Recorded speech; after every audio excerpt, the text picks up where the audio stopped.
Бейбітшілік пен бостандықтың белгісі саналатын құстар суретші шығармашылығының ажырамас бөлігі. Ол құс образында адамдардың жанын бейнелейді.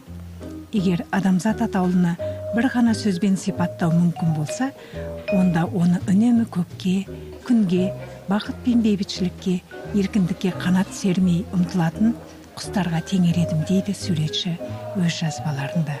Құстар Шри Чинмой үшін жай ғана табиғат жаратылысы емес, олар жан жүректің жылуы, олардың әрқайсысы өмірге деген құштарлық пен көзқарасты бейнелейді.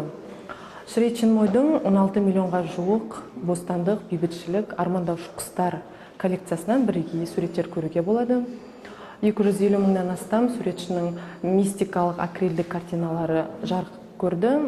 Олар өзі көбінде атап кеткендей өнер фонтаны деген стильде салынған суреттер. Шри Чинмой әлемге танымал гуманист, ақын, жазушы, суретші, сазгер, спортшы. Оның ізгілікке үндейтін кітаптарының бүгінде 1500 нұсқасы әлемнің бірнеше тіліне аударылған. 20 мыңға жуық бенгал және ағылшын тілдеріндегі музыкалық композициялары бар.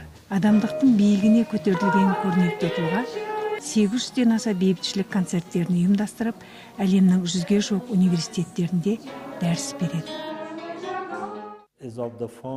Ол адамның өзі ғана бақытты болуы, толық бақыт емес екеніне сенеді. Шынайы бақыт, өзгелердің де бақытты болғанын көру. Шри Чинмой сурет салу, жазушылық, әлеуметтік қызмет сынды бір-біріне байланыссыз әртүрлі салада дарынын дәлелдеген адам. Мен оны шын мәнінде ұлы адам деп танимын. Шри Чинмойдың туындылары көрермендеріне ерекше әсер сыйлап, олардың өмірге деген құштарлығы мен сенімін арттыратын қасиетке ие. Талантты суретшінің көрмесі өткен елдерде оны тамашалауға келгендердің қатысуымен арт-терапия жүргізіледі. Шри Чинмой шығармаларының басты мақсаты көрерменін жаңа бастамаларға қанаттандыру, қуат беріп қолдау.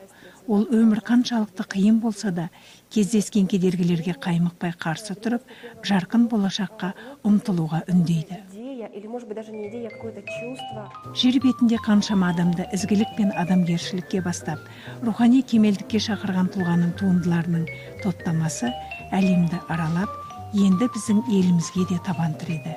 Ендеше әлемдік мәдениеттің маржандарын тамашалаудан сіз де қалыс қалмаңыз.